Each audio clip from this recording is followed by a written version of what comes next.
Boa noite para você de casa. Agora o NTV News. Prefeito detalha de que maneira o prédio do antigo CSU será utilizado como unidade de pronto atendimento médico. Diretoria da URT se manifesta sobre caso de jogador que sofreu tentativa de homicídio. E mais. Clube avalia medidas que devem ser tomadas sobre suposto caso de injúria racial durante a partida contra o Betim. Veículo que transportava jovem grávida capota na BR-365. Tiroteio por causa de noivado provoca morte e deixa 4 pessoas feridas. Atividade de incentivo à leitura aumenta a movimentação na Biblioteca Municipal. Receita Federal promove doação de agasalhos para entidades filantrópicas. Tem reclamação de vazamento de esgoto no bairro Chácaras Caiçaras. Amparo Maternal pede ajuda para continuar com assistência a crianças carentes. Licenciamento de veículo começa a ser exigido a partir de setembro. Sinditanque convoca manifestação, mas caminhoneiros de Patos de Minas não aderem a movimento de greve. Estas e outras notícias agora no NTV News, que já está no ar.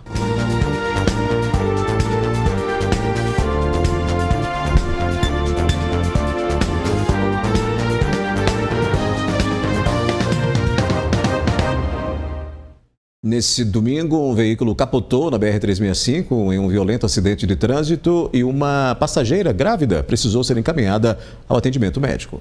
BR-365, Varjão de Minas, trecho conhecido como Curva da Morte. As imagens impressionam. Pela pista, estilhaços de vidro. O veículo Fox, capotado, parou com as 4 rodas para cima.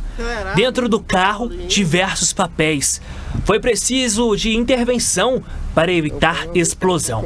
De acordo com as informações, dentro havia um casal de namorados que fazia o trajeto Patos de Minas a Varjão de Minas. Em determinado momento, o motorista teria perdido o controle direcional. Aqui é uma região conhecida, né, que tem bastante acidente, a conhecida aqui Curva da Morte, mas o acidente hoje a gente tem um degrau aqui um pouco maior no asfalto, né, com relação ao acostamento. O condutor acabou passando esse degrau e perdendo o controle do veículo. Segundo um familiar, a passageira está grávida e ficou ferida. Lesões leves, o condutor realmente nada sofreu, a passageira que aparentemente está passando por exames, mas parece ter fraturado o braço. Não houve necessidade de interdição da pista. A gente escolheu aqui, fez a sinalização do local, o veículo ficou aqui com um pequeno pedaço sobre a pista, mas não teve prejuízo para o trânsito local não. Em Coromandel, 4 pessoas ficaram feridas e uma faleceu durante um tiroteio. O desentendimento teria como motivo um noivado. Quando a Polícia Militar chegou no local desse fato, constatou que haviam 5 vítimas. Uma já estava em óbito. Isso que aconteceu lá no bairro Brasil Novo, em Coromandel. Segundo informações, primeiro passou um veículo com 3 ocupantes, né, em frente à residência deste óbito. Lá estava, né, essa vítima junto com outra pessoa. Nisso, uma das pessoas que estavam dentro do carro abriu fogo contra elas. Pouco tempo depois, um condutor em um outro veículo abriu fogo contra outras pessoas. Inclusive, a gente tem imagens do momento em que é possível ver 2 pessoas atirando e correndo. Vamos acompanhar.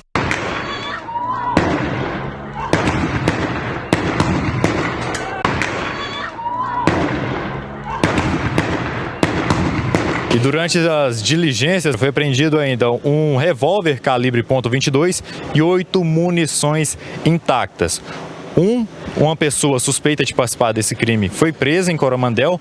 Já a outra, o que seria o condutor do outro veículo que abriu fogo também contra outras pessoas, teria sido presa em Goiás, pela Polícia Militar de Goiás. A motivação deste crime seria que essa vítima, este óbito, é um ex-relacionamento de uma mulher que está noivando de um outro rapaz.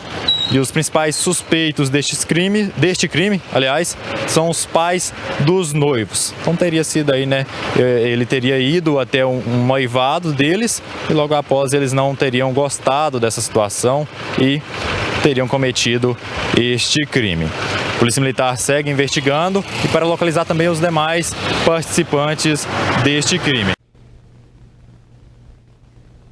Um jogador da URT foi baleado neste domingo ao sair de uma boate no bairro Brasil, em Patos de Minas. A tentativa de homicídio ocorreu na madrugada deste domingo em uma casa noturna situada na Avenida Brasil.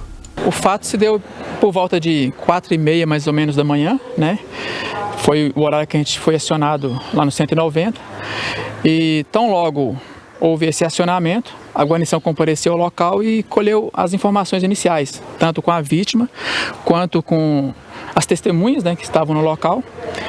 E segundo as informações levantadas,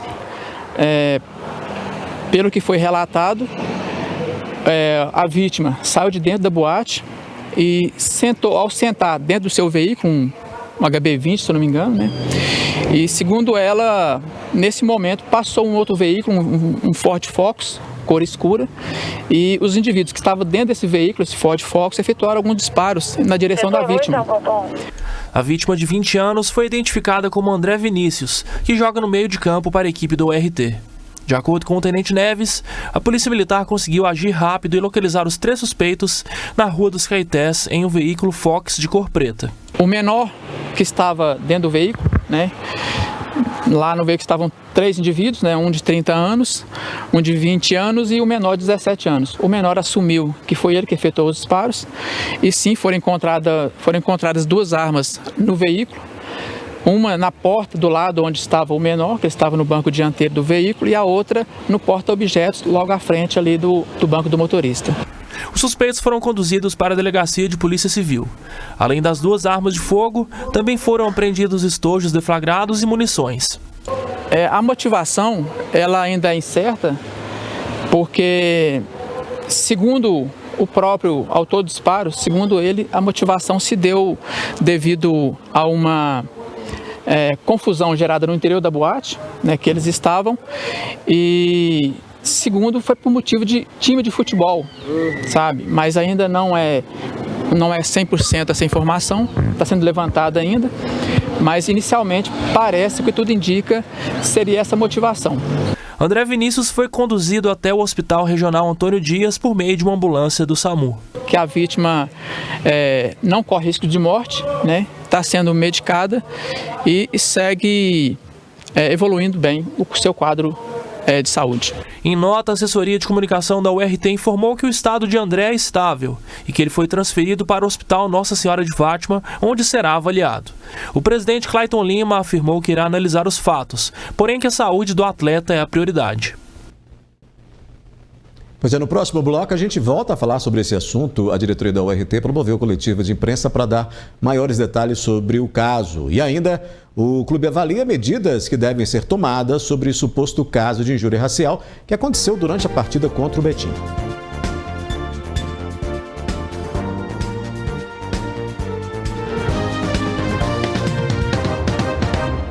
A diretoria da URT realizou coletiva de imprensa na sede do clube para atualizar a situação do jogador André Vinícius, que, como a gente mostrou no bloco passado, foi vítima de uma tentativa de homicídio após desentendimento no interior de uma boate em Patos de Minas.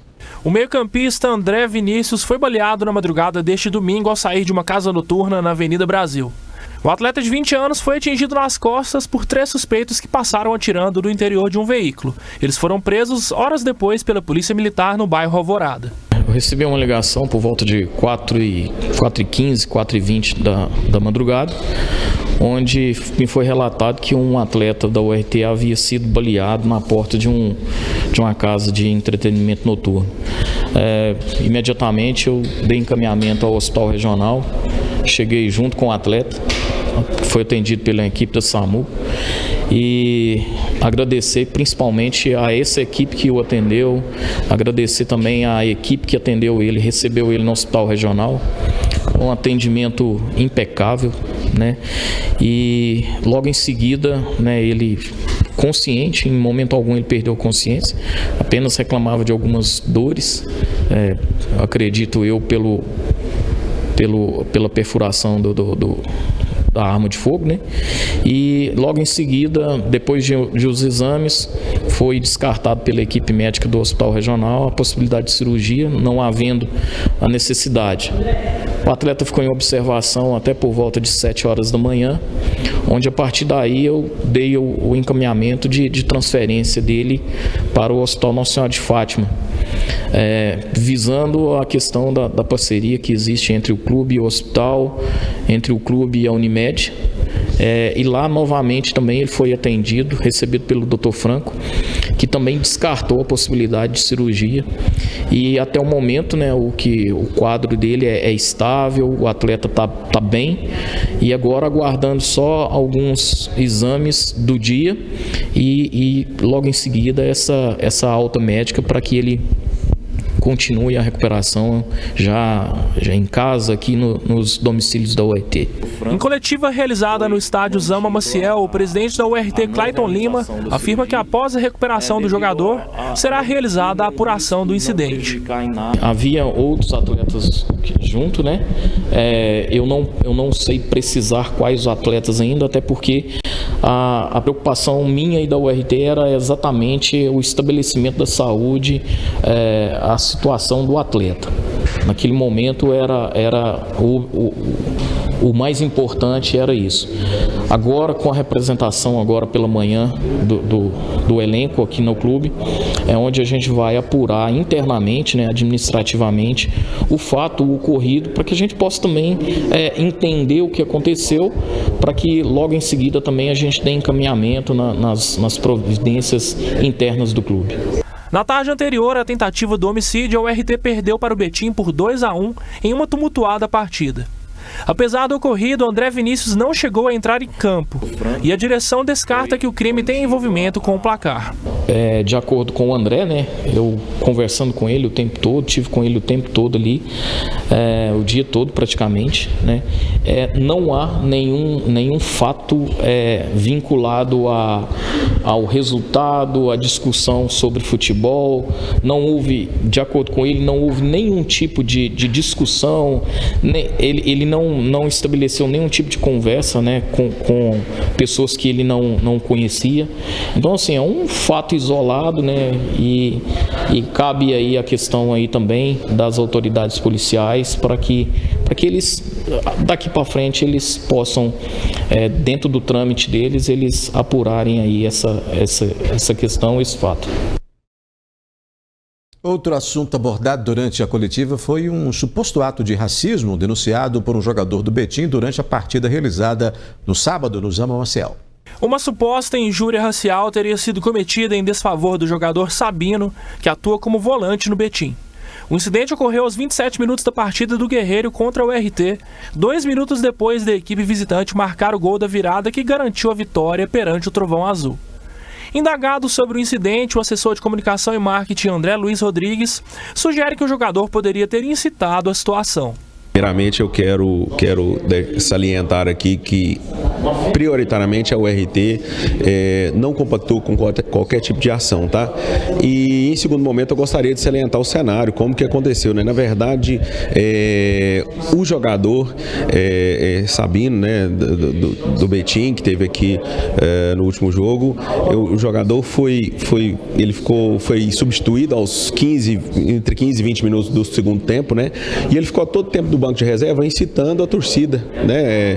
É importante salientar o cenário, né, do que aconteceu e assim, ele salientou que algum torcedor da URT fez essa injúria racial contra ele. Porém, não foi identificado, não foi relatado, nenhum torcedor, ele não conseguiu identificar quem seria. Então, assim, foi um ato que a gente interpreta internamente de que foi um ato plantado, né? Foi bom salientar que o jogo foi um jogo muito atípico, né? Um jogo muito com decisões do árbitro que foram, assim, grotescas, né?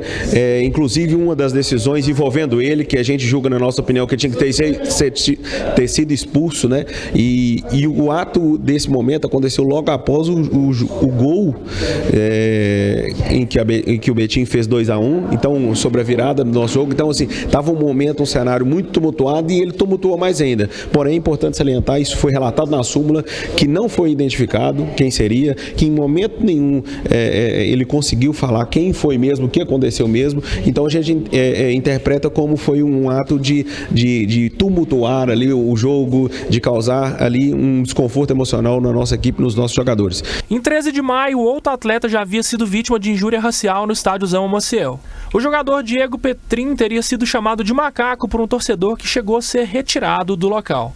No momento em que aconteceu naquela primeira rodada, o torcedor foi identificado na hora, foi retirado na hora, a torcida mesmo se envolveu com isso.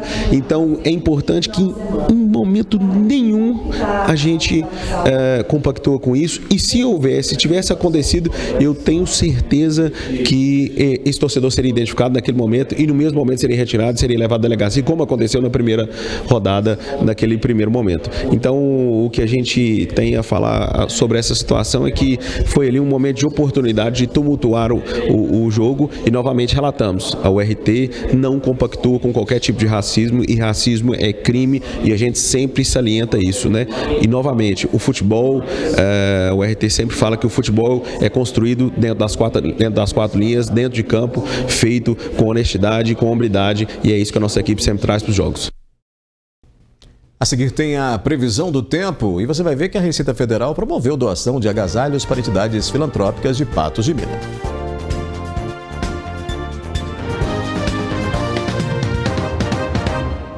A Receita Federal promoveu na manhã de hoje a distribuição de agasalhos e vestimentas para entidades filantrópicas de Patos de Minas. 159 entidades serão beneficiadas com a doação de mercadorias apreendidas pela Receita Federal em Minas Gerais.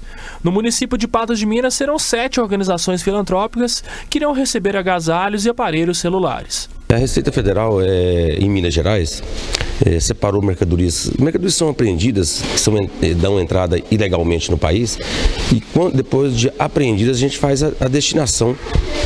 A gente fala sustentável e solidária. Sustentável porque até pouco tempo atrás essas mercadorias eram destruídas em aterros sanitários, então impactava muito negativo, com impactação negativa no meio ambiente. Então sustentável porque a gente tirou isso e solidário porque a gente está entregando para as entidades que vão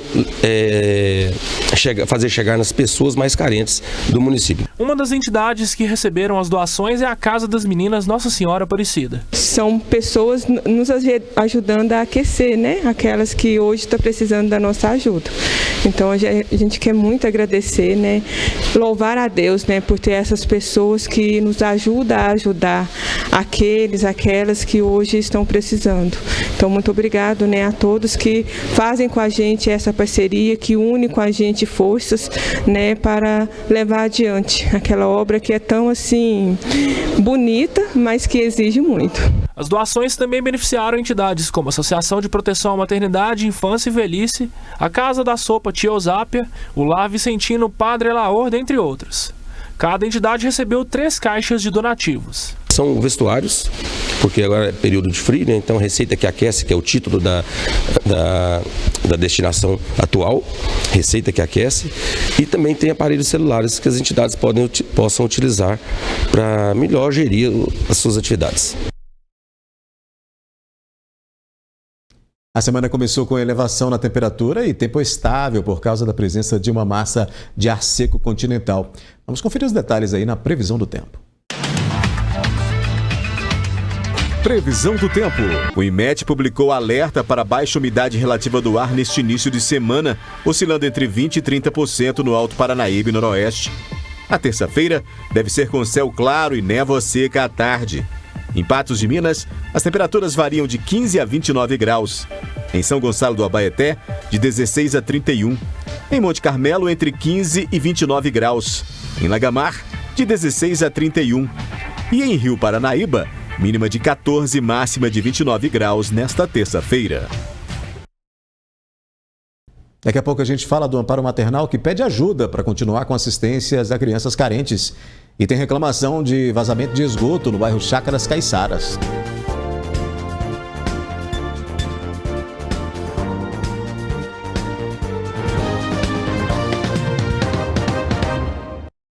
Reclamações relacionadas a um vazamento de esgoto no bairro Chácaras Caiçaras foram encaminhadas ao jornalismo da NTV nesta segunda-feira. E a nossa reportagem esteve no local e confirmou a situação.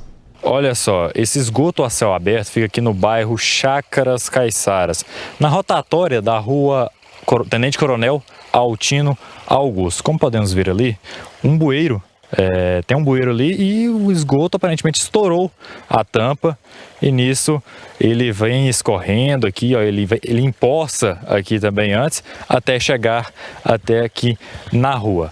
Da rua ele segue, né, pela rua Tenente Coronel Altino Augusto. E a gente sabe também que aqui do lado, próximo aqui desse local, tem o córrego do Limoeiro. Esse esgoto vai escorrendo, vai chegar até o córrego. A nossa reportagem vai procurar a Copasa, vai procurar saber aqui por que está desse jeito e assim que tivermos mais atualização, trazemos aí para você aí de casa. Tiago Natanael para o jornalismo da NTV. Pois é, sobre isso, a Copasa informou que uma equipe técnica esteve na Avenida Tenente Coronel Altino Augusto Ferreira para realizar a desobstrução da rede de esgoto e que a manutenção já foi concluída e que o vazamento foi então sanado. A direção do Amparo Maternal, entidade que atua na assistência de crianças carentes em Patos de Minas, está precisando de ajuda para continuar prestando os serviços.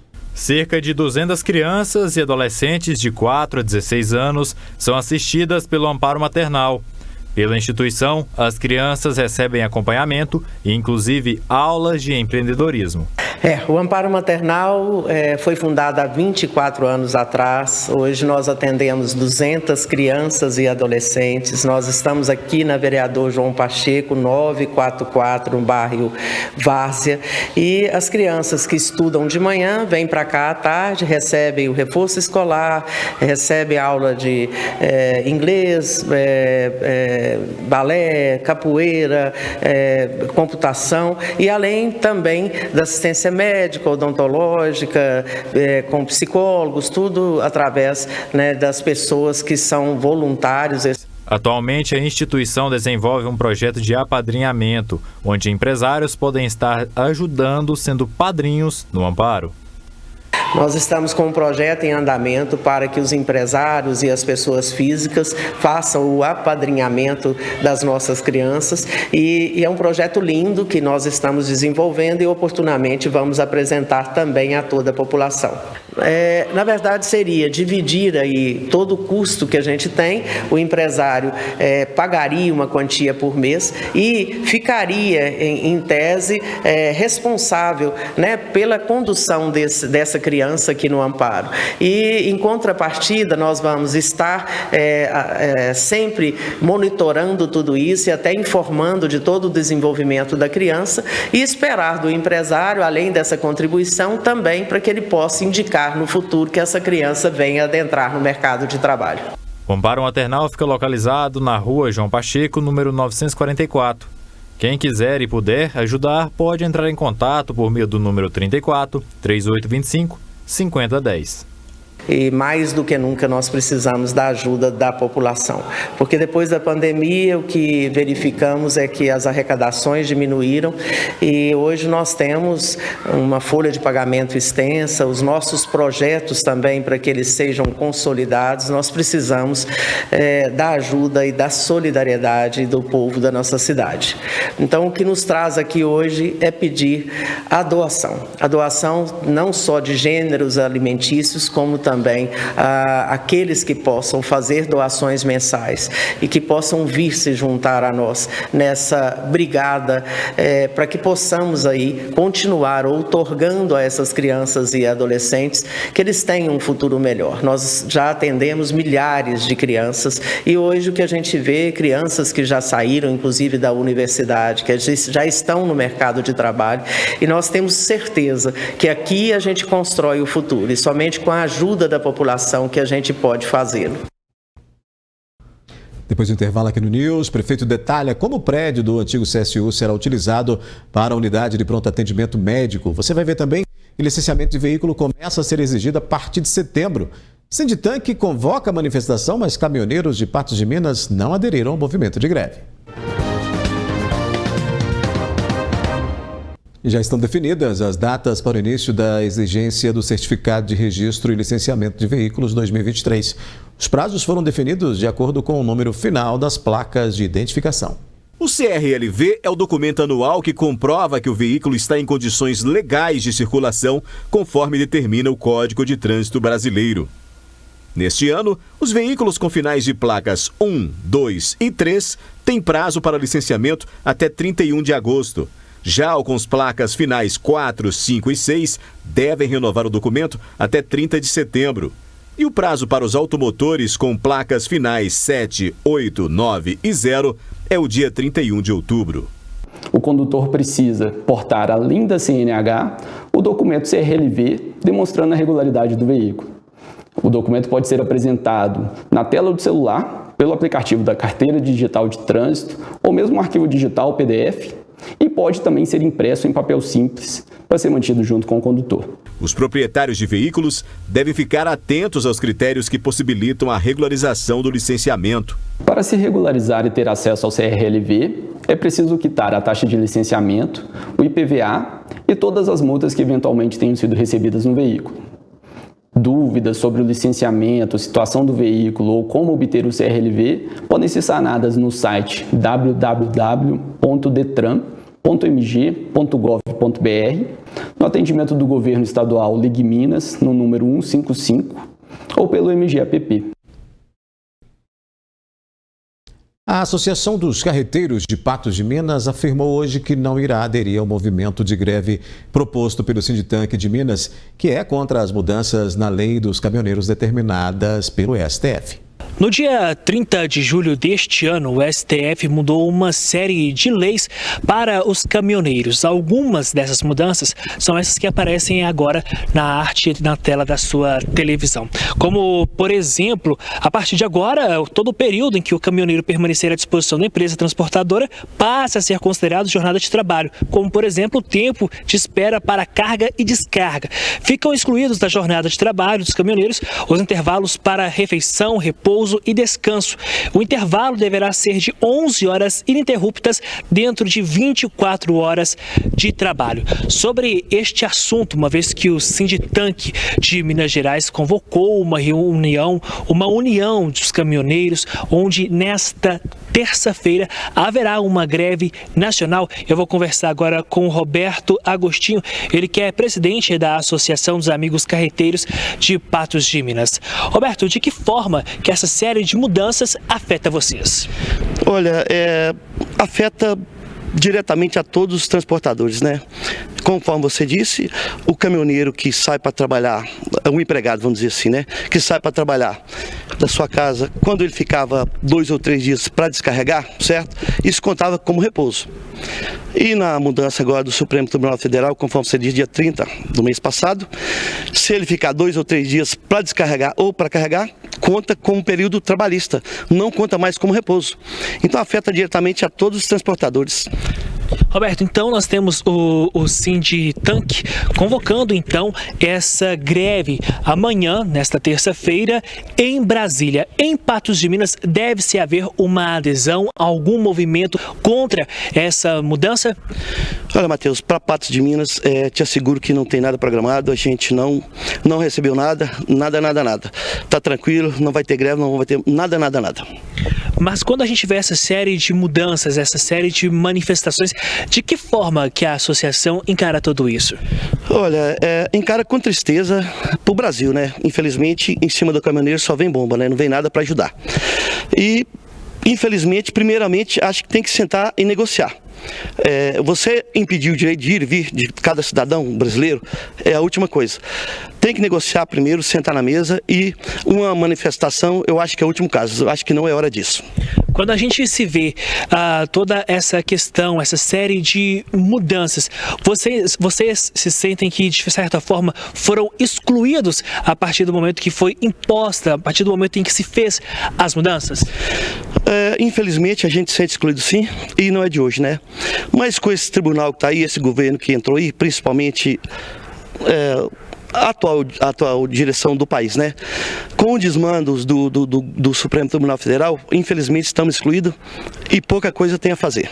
A partir de agora, o que vocês aguardam? Negociar e tentar mudar, porque isso aí fica até impossível de trabalhar. Tem que tentar negociar, né? Qual mudança, qual negociação seria melhor? É voltar quando sai para trabalhar, fica 2 ou 3 dias para carregar ou descarregar, que seja feito como um repouso. Então o motorista ele não está trabalhando, ele está parado, está descansando. Então o Supremo Tribunal Federal tem que rever essa decisão. Está tudo errado. Tá certo, então muito obrigado pelas informações. Então é isso, o Sinditank convocou essa manifestação em Brasília nesta terça-feira, mas em Patos de Minas não se deve haver nenhum tipo de manifesto. Matheus Borges para o jornalismo da NTV. O governo de Minas cedeu para a Prefeitura de Patos de Minas o prédio do antigo CSU. A expectativa é de que o local abrigue uma unidade de pronto atendimento médico e também que seja apresentado um projeto para que o imóvel possa ser doado ao município.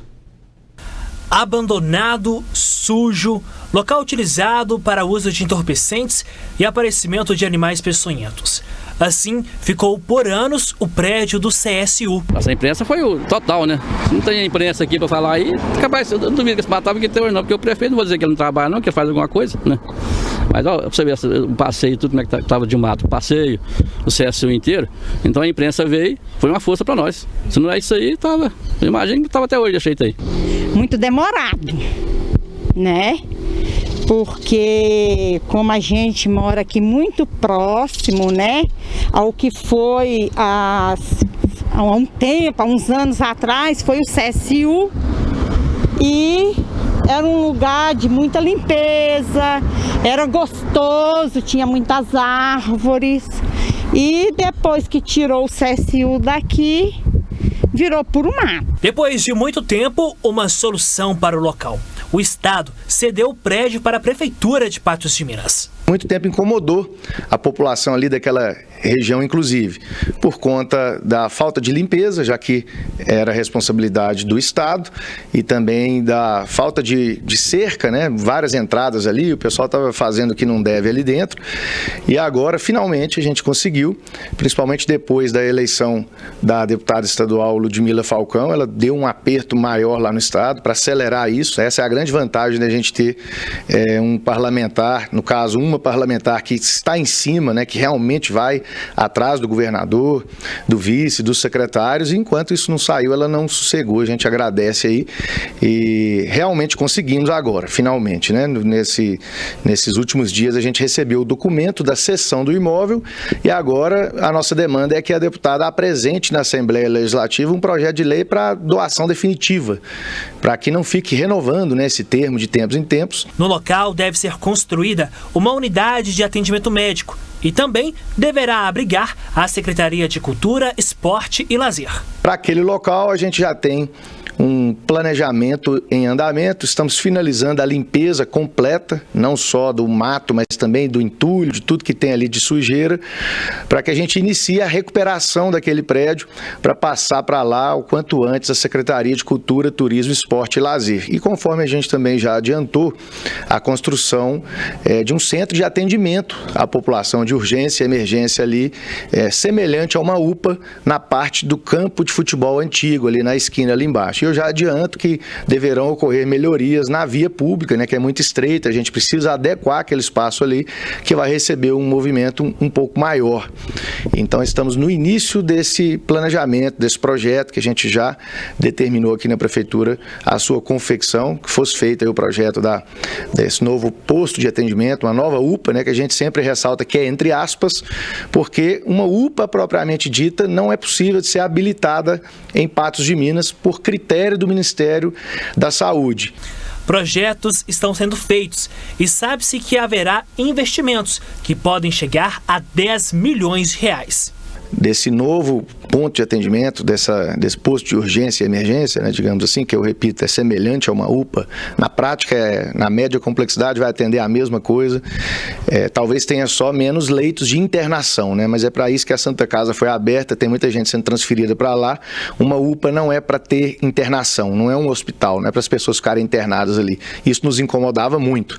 A saúde como um todo nos incomodava muito da maneira que estava quando nós entramos, e não podia ficar daquela maneira. Então a gente está nesse processo de mudança. Esse novo prédio, ele vai demandar aí sim um investimento aí que a gente estima entre 7 e 10 milhões de reais. A Prefeitura está em processo de desapropriação de casas no bairro Vila Garcia para conter danos e realizar a obra na rede pluvial. O local que hoje está demolido, antes já ficou tomado por água. trouxe diversos prejuízos e medo para quem morava nas residências finais da rua José Furtado de Araújo, no bairro Vila Garcia. Após diversos danos, a prefeitura entrou com ação para desapropriação das residências.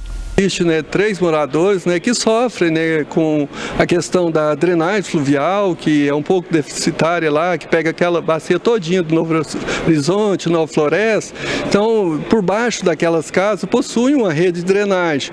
Isso, na enchente anterior, de 2021 para 2022, provocou diversos danos, que é notório lá nas edificações, que veio a danificar. Então, o município está desapropriando e haverá um investimento no sentido de melhoria desse sistema de drenagem. Hamilton, são 3 residências. As 3 já foram desapropriadas? Já está no processo final. Já foi feita uma proposta de dação e pagamento para eles já aceitaram. Estamos levando esse trabalho, essa desapropriação ao CONPUR, o Conselho de Política Urbana, para validar em seguida o projeto de lei para a Câmara. Acredito que é coisa de 30, 60 dias já está finalizado o processo de desapropriação.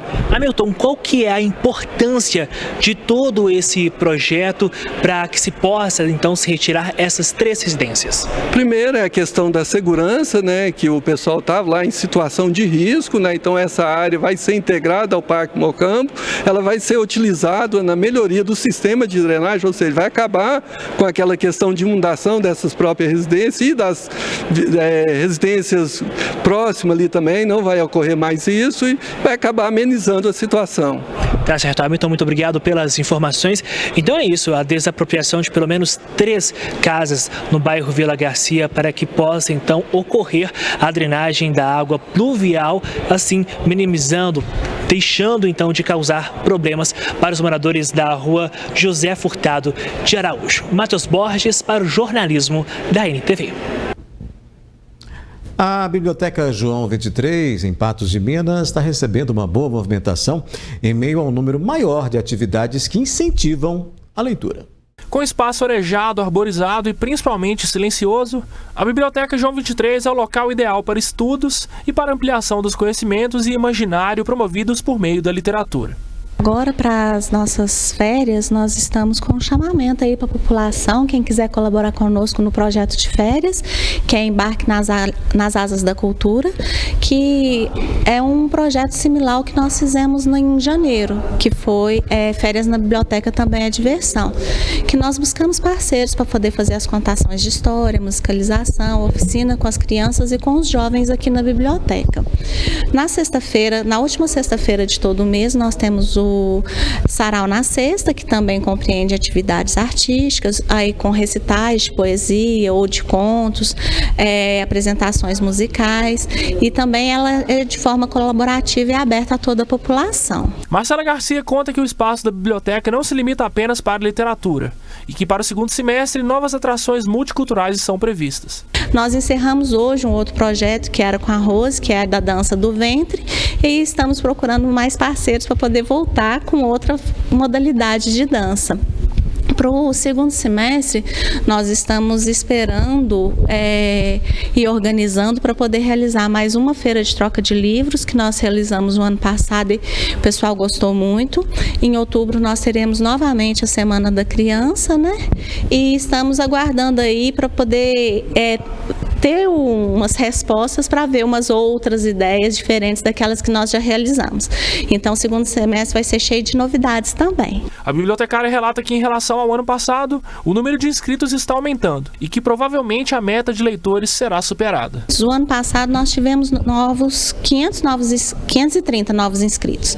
Para esse ano, nós tentamos bater essa meta também, porque sempre tentamos nos superar. Então, esse ano, nós já temos cerca de 350 novos inscritos, então nós temos 6 meses aí para poder trabalhar com bastante afinco junto à população para poder melhorar esses números aí.